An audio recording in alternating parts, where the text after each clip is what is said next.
In this episode, we're going to be looking at the Canadian Armed Forces fighting in Afghanistan. If you watch my previous videos, I did mention that I was in Afghanistan in 2008, 2009. This specific video was created, I believe, around 2006 or so, when Op Medusa was taking place, and that's when the Canadian Armed Forces really started getting into the heat with the Taliban. So let's find out. I'll go do a little bit of commentary throughout and see how comparable it is to my experience.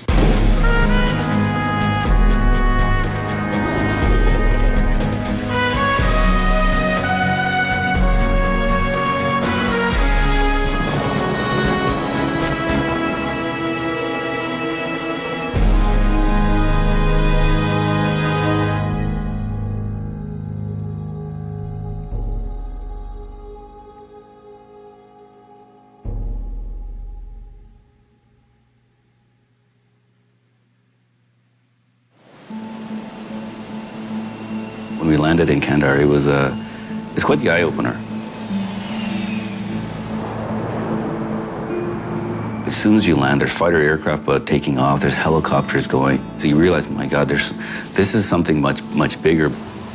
So the enormity of the mission really kind of hit home and what Canada was actually involved with. We are now entering Kandahar City. Check it out. We were driving through Kandahar City. And all I can think of is, I grew up with Star Wars. So Star Wars and Jabba the Hutt, and here we are. I'm in Star Wars. In the back of our mind. So this is very familiar looking at this right now, because you can see all the vehicles and all the traffic, and it's a little mini city. It is. In Kandahar City, we drove by this city multiple times in convoys within the Canadian Armed Forces. And when we went, we were using the LAV 3s, which is a light armored vehicle. And there was a little portion of the time in the early 2000s to 2006 where they were using G-Wagons, which is like zero armor on these things, created by, I think, Mercedes, if anything. But it's very interesting to see their perspective. Mine was bombers and cars. There was now a resurgent Taliban, at least in the shadows. A lot of those villages and tribes in those areas had already become so disenfranchised with their own local government that they had already turned to the Taliban. The corruption fueled the insurgency. We arrived at a time that the recruitment was well underway. First time we came under contact, it wasn't from a bomber at all. We were driving back, and I was in my boss's vehicle, and someone fires an RPG at us. The RPG goes through one of our soft-skin G-Wagon vehicles and goes straight underneath the back seats. The guys that were sitting in the back seat have the RPG go underneath them, go straight through. Their pants are on fire, but not badly. So like I said, these are the G-Wagons right here. These are light armored vehicles, like next to no armor on them whatsoever. They're literally just for like quick transport, scouting vehicles, if that.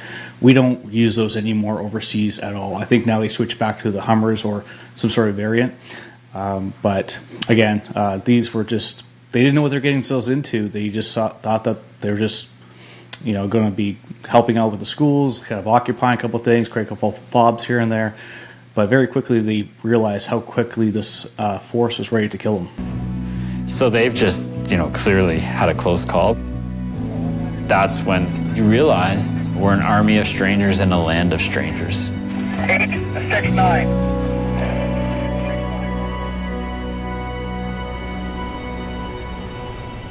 I was a little concerned about the Provincial reconstruction team going into Kandahar. One of the first things that the Taliban did in Kandahar was start killing off Red Cross workers. And that happened very early on. That happened in 2003, 2004. So the idea behind the PRT was that it would provide a little bit of protection. We knew that Kandahar was, I wouldn't call it Wild West, but maybe Wild South. And the concern was that the PRT would simply be a goat on a rope. Officers would work with a platoon of soldiers and accompany them in their fighting vehicles to engage in discussions with village leaders throughout a whole district, one village at a time. And in those discussions, ascertain village requirements and whether or not the governance structure of the district and the province was caring about the problems of the village and doing something about it. My job was to liaise with village elders and find out what they needed for food, water, shelter, and education. Those are my bugaboos, education. I would ask the elders if their girls could be educated. When they stopped laughing, they said, if I built them in a separate school, they could. Why were they laughing? Because the concept of educating girls is like educating dogs to them. That's what's really frustrating to me, especially in the current climate that we are in Canada, as an example, and in the U.S. Everybody's so focused on offending everybody, like within this country. They're so focused on like pronouns and like hurting people's feelings, things like that. When you got people like this who can't even go to school, they can't even go to school safely, and like the girls, like Canada worked really hard to do the best that we could to ensure that they actually had a bright future. But unfortunately, the Taliban stripped that away once again. Captain Green was with Captain Shamoon in a platoon from A Company, engaged in a shura with local leaders or elders in Shin Village. We walked in, we lay our weapons down and our helmets. It started out well. It was our third of the day. And the previous two had gone well. We were feeling good about it. And for this shura, Rob Dolson had asked to come. He was on my left. Why do you take your helmets off? A sign of respect. When you're engaged in shura, you can take your helmet off, you can take your personal protective equipment off, because Pashtunwali culture demands that the host in that village guarantees your protection while you're engaged in that kind of activity. In the middle of this shura, an Afghan youth branding an axe came up behind Captain Green. Walked up behind me, took an axe from under his robe, and sank it in his head like he was chopping a log. Like, can you imagine that? Like I was over there with my team, and we never let them get this close to us. But again, we're trying our best to not overstep, understand the culture, respect the culture, things like that. And unfortunately, a lot of these individuals, not every single one of them, but they're more like a tribal-based type of entity, where there's not too much education. A lot of them are farmers, maybe light laborers, and that's it. It's just the way it is. It's like the mentality is a tribe, and the elder who has the biggest gun is tribe leader, and that's kind of how it works. So each tribe may have their own little settlement here and there, but those leaders are the ones who come together and kind of dictate government, official things, so they go between each other. Penetrated 3 inches into my skull. My brains are leaking out.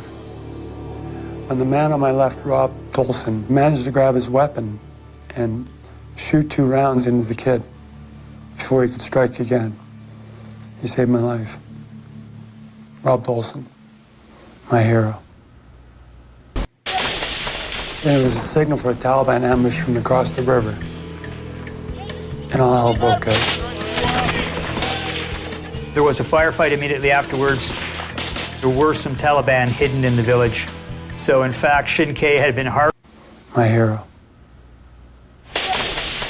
And it was a signal for a Taliban ambush from across the river. And all hell broke out.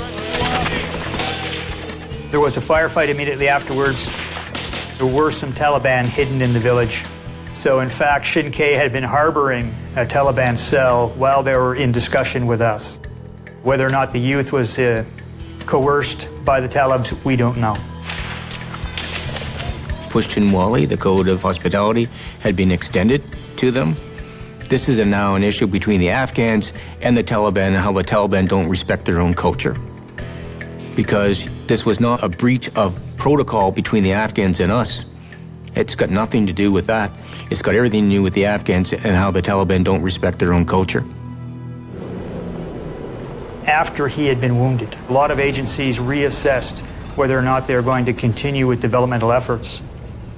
So this is Highway 1, and this went all the way through. So the previous fob which you saw was Masamgar, and Masamgar was probably about 20 kilometers, 25 kilometers away from Kandahar city, and we would patrol these roads all the time. We would dismount our vehicle, and then we would actually go over make sure any culvert that you would see. So assuming this is a culvert on both sides, we would actually inspect, looking for any underground wires, anything like that, in case there was any IEDs placed. And we would dismount and then basically pursue, because every single day you would never know what was going to happen or be planted there. And you could not trust any of the tribe leaders in the area. It was quite hostile at that time, and it progressively just got worse and worse, unfortunately. So it was a natural thing for us to move into more lethal combat operations by April of 2006. The Taliban brought a guy named Mullah Dadullah Lang back into the fold. And Dadullah Lang was a Taliban commander who'd actually been fired by Mullah Omar for being too brutal.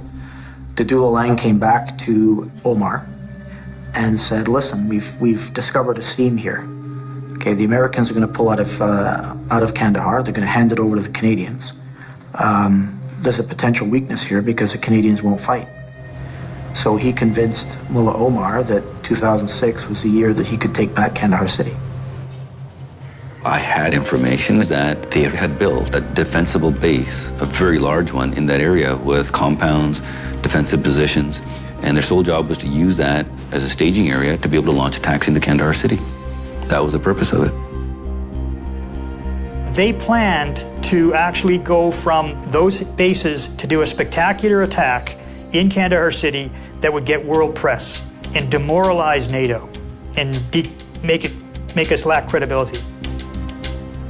There were at least 1,500 fighters in that area, and they were ready to launch an attack into Kandahar City. I had enough information to say the force that Colonel Hope was launching was a lot smaller for the fight that we were going into. I didn't want the operation to go through, but the decision was made to launch on it. So when Colonel Hope rolled the 1st Battalion Task Force Orion into Pashmul on the 3rd of August, they basically hit a hornet's nest.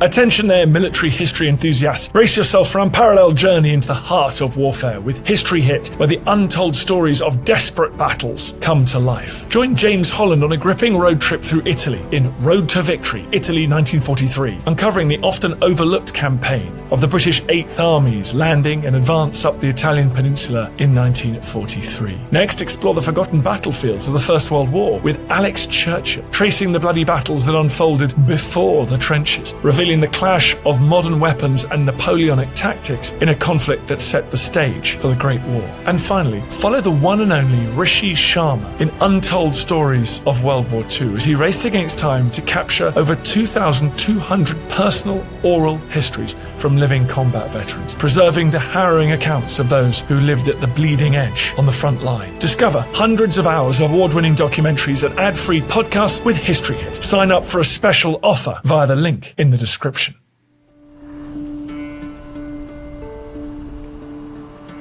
So what we were told quite often was that the Taliban was pretty quiet in the winter, and then they really upped it up in the summertime. And what we started to find that there was actually a lot of international students and such coming in the fight. They get paid, try and come in like, you know, oh yeah, like we killed these NATO people, go back to school and kind of brag about that kind of stuff. And because we eventually started to kill them, and then we started noticing their paperwork and looking at it and realizing like they're actually not from Afghanistan, they're from like Pakistan, they're from other places in the world, maybe other Muslim countries. And it's almost like they're just trying to like get a couple like notches on their belt when they moved on with their life. Unfortunately for them, not a lot of them made it. We mustered a company from 2PPCLI with a task to clear the area of Highway 1. I told Ian Hope, Ian, I need you to take the town. Where is it? I said, you just go south, and when they start shooting at you, you've reached it. Highway 1 is the main artery that ran from the west of Kandahar City toward Helmand. Very, very important road. We would move towards what was referred to as the White School. Was it a school? From what I understand, the school did exist at one point. The Taliban went in, beheaded some of the teachers. A school in name only. The fact that we call it to this day a white school perplexes me. It was a Taliban fort. It had been built as a white school. You know, it was a big brick building that was very sturdy, and so they took it over and turned it into a fortress. On the morning of August the 3rd, the battle group launched. And really, they knew that the center of Taliban resistance was going to be the White School, the Taliban fortress. And I remember Colonel Hope saying, we're going to an extremely volatile part of the country, and we are going to see combat. And hand in hand with that, you know, he was very matter of fact about the fact that not everyone was going to come home. I led the southern group out at about 3 in the morning. At about 4:15, we found a group of Taliban fighters in what could only be an early warning position.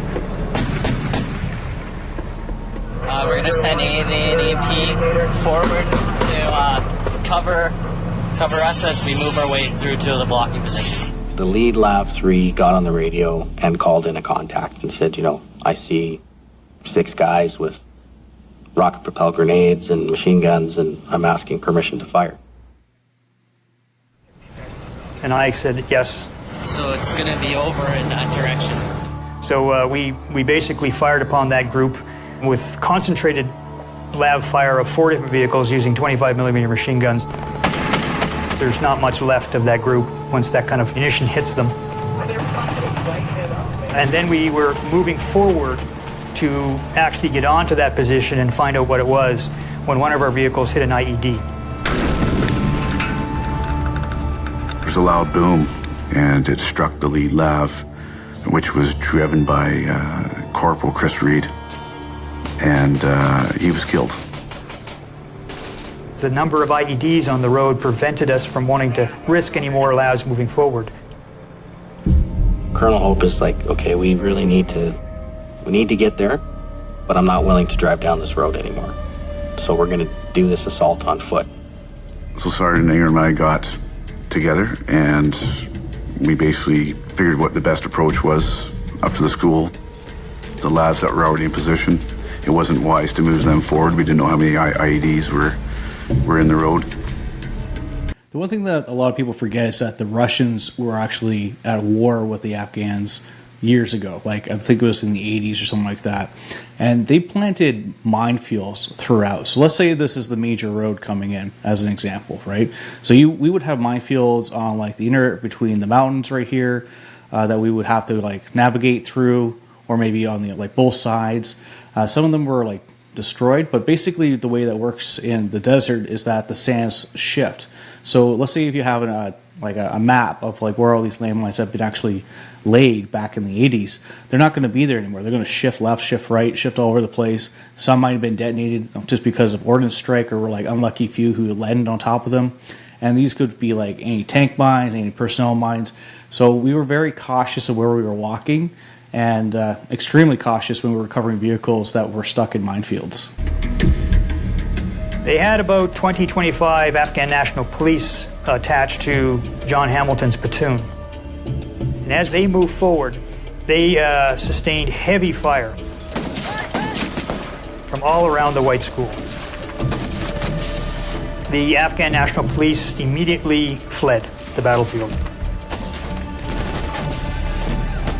Yeah, the Afghan police you could not trust at all. You could not trust them with your life. They literally did very little, the next to nothing. Eventually, through time, the Afghan army was pretty good.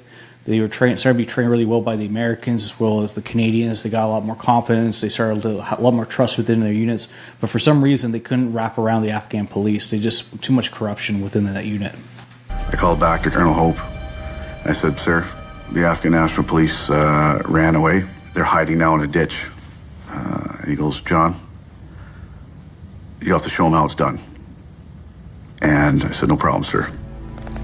He courageously moved his forward troops into the school area, into the couple of outbuildings near the school, and said he was set there, which meant I would have to find more forces to come forward to begin the clearance. As I was beginning to plan that, it became obvious to us that he was actually in a kill zone, that the enemy had wanted this to happen. And that's when the firing really started to pick up. Several RPGs, heavy small arms fire going over our heads. It's about maybe 11 o'clock, getting close to noon. Sun is at its peak, and it's 45, 50 degrees Celsius. It's extremely hot. I have guys going down the heat stroke. You have to compartmentalize as a commander on a battlefield. You know these soldiers, you love these soldiers, and there's no other word appropriate for that. You love them. If they trust you, you feel that back.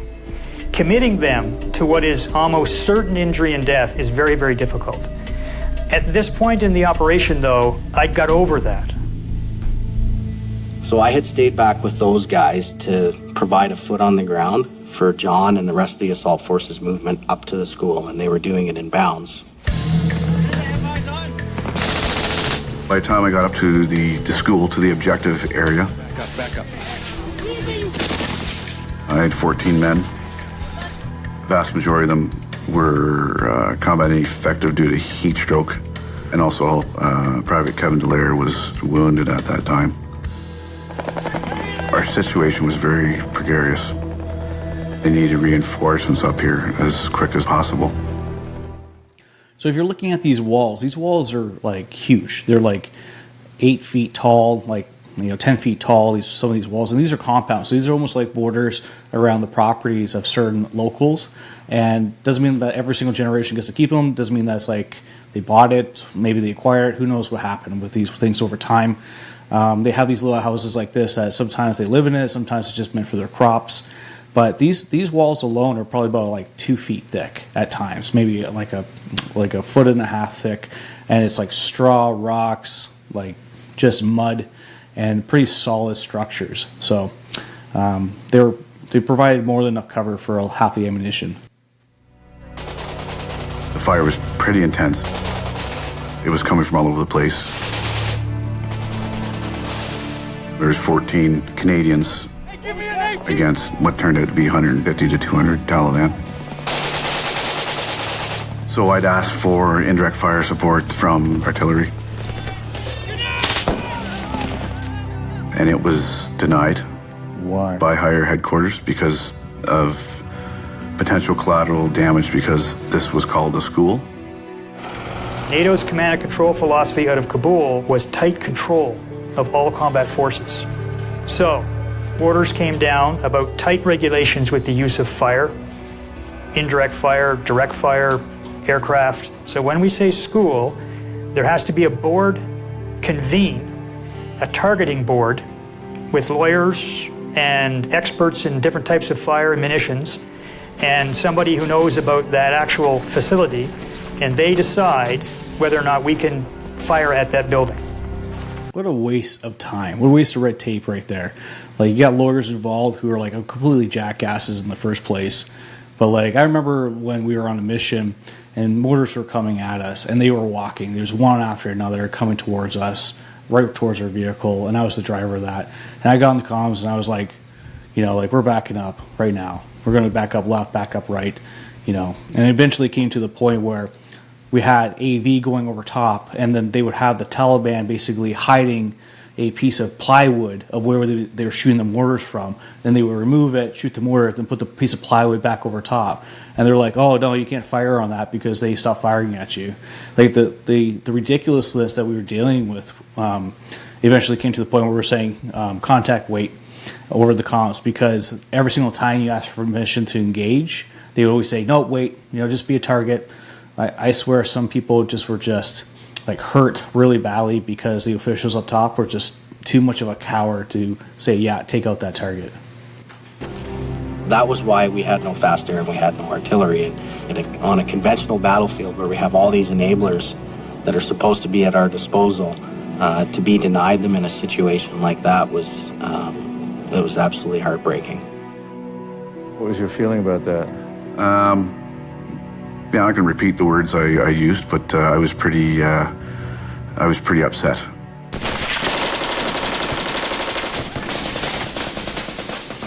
One thing that will forever stick out of my mind is the radio chatter when those guys came under contact in the south. You could tell they were fighting literally for their lives. And to hear some of the voices on that radio, I'll never forget. John Hamilton is yelling, "You have to come help us, you have to come help us, we've got casualties." So I looked at the two guys that were with me, Bryce and Mark, and I said, okay guys, we have to go link up with those guys. Now at this point the volume of fire is picking up, and so there's machine gun fire and small arms fire, and there's rockets coming down the road.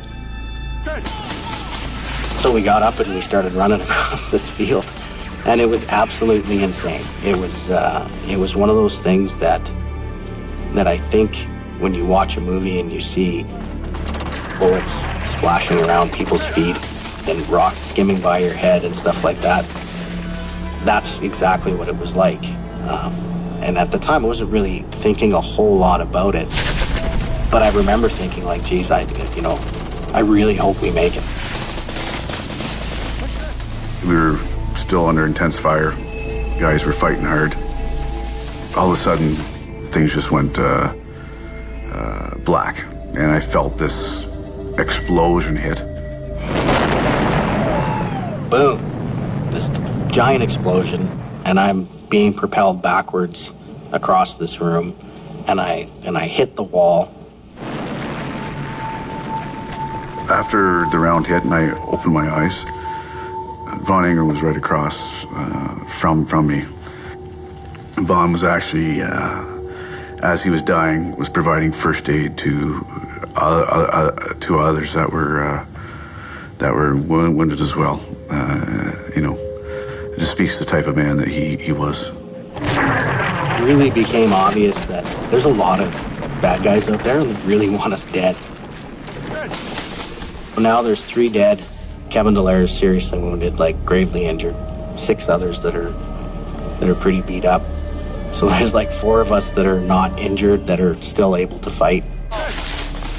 Went and grabbed the radio and got one transmission back, was get those f***ing lavs up here, we're gonna die.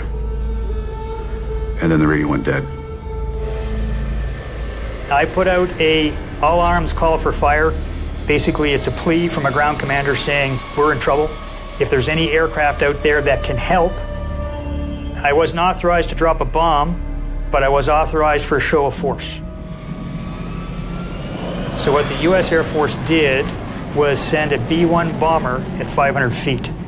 Now, if you've ever been under a B-1 bomber flying at 500 feet, it's probably the equivalent of an earthquake. The entire ground shakes.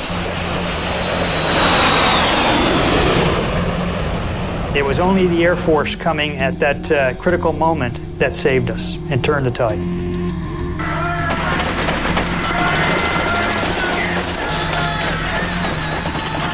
You can hear the chatter over the radio. It's absolute chaos. Anybody out there think that you could do it better? Try having rounds fired at you while you're trying to look over the peak and find out where the enemy is. It's virtually impossible to think. And what's the famous saying? Everybody has a plan until you get punched in the face. This is exactly what it is. And all you can do is just rely on your training. And this is why you get trained so hard with any forces, American or Canadian. And this is what you go back down to. You go back down to your training, because without it, you'll be lost. Lavs were firing like crazy as they were driving up. And by the time they got to the school, so that by the time they crossed that 150 meters, all their guns were dry. They fired every single bullet. I remember yelling over to Willie McDonald. I said, Willie, get the f*** over here and help me out because I'm hurting. So eventually they came up, loaded us in the lavs. And I remember looking over at a truck full of A&P, the Afghan National Police. They were all kind of sitting in the bed of the truck there, and they were laughing. That enraged me to the point that if I had my rifle in reach, it probably would have ended extremely ugly for them. And at that point, I had no doubt in my mind they had something to do with it. We've had that multiple times where the Taliban was getting intel from the Afghan police. A lot of them were paid off, almost like double agents, giving away our positions, giving away what time missions were starting, giving away what time we would get off the ground, what time we would leave, all that kind of stuff. And it was just disgusting behavior from them. The hardest decision I ever made was at the end of August 3rd, walking away from that fight. I don't regret the decision.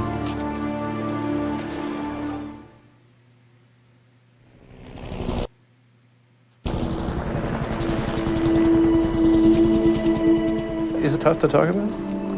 I've talked about it 1,000 times, and, you know, from a personal therapy perspective there, it's what's helped me the most deal with that, is talking about it and letting people know the type of heroes that fought that day.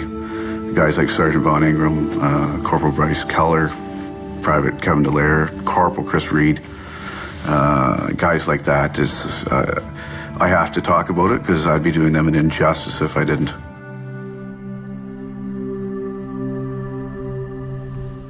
I was just as upset as everybody else because in knowing something that might happen, then it comes true. It weighs on you, and it weighed on me for many years.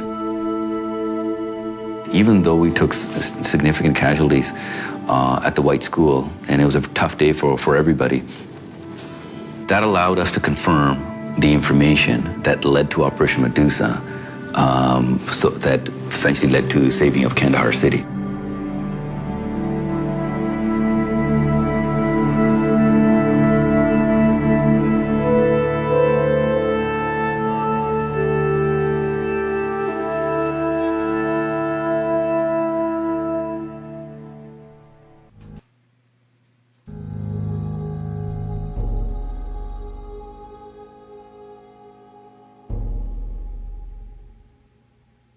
It's absolutely like enraging that those soldiers didn't have to die. They didn't have to be put in that position, all because like NATO was so terrified to like call a spade and go after it. Like you can't just be like, oh, let's get the lawyers involved because it's called a school. First of all, call it anything else. Like it's not a school anymore. It's a fortress, and just rebrand it. Call it what it is. It's enough. Like bringing in like any lawyers and politics into this kind of stuff will be the end to any fighting force in the world. So, anyways, guys, this is the first segment of 2. So hopefully you guys like that one. Don't forget to like and subscribe. Man, like these guys are some heroes, aren't they? And I didn't get the chance to fight with them, but they definitely took the front end of it. That's for sure. That was PPCLI, and they're based off in Edmonton area. And when I went over, it was with the RCRs, and that's the Royal Canadian Regiment, and they're just as badass as everybody else. But again, like I said, I was in the Canadian Armed Forces, and we were like basically the support group to those soldiers. So, yeah, it's very interesting watching this again because it's been a long time. It's kind of nice seeing documentaries like this that are starting to tell the story, because a lot of the stories that were told are not fully out there yet. I think guys are still processing it. Guys still have footage on their laptops that they're not like on their external hard drives. They're not like made public yet. And unlike today, where everything's so much easier to record, like we didn't have recording cell phones back then in like 2006. It wasn't like you had like a smartphone. Like they were just coming out in like 2008, I think, with the first iPhone in general. So anyways, guys, can't wait to show you guys the next one, and I'll see you then.